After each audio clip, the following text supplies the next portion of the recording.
Psalm 61, vers 1 tot 9. Lei my na die rots. Vir die koorleier met snarespel. 'n Davidspsalm. O God, luister na my roepstem en hoor my gebed.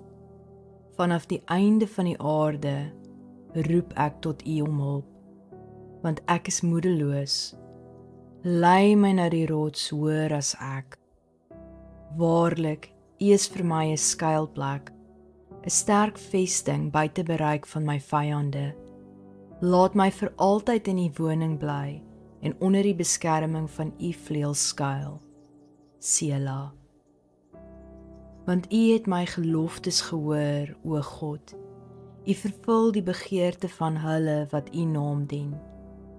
Voeg dae by die lewe van die koning.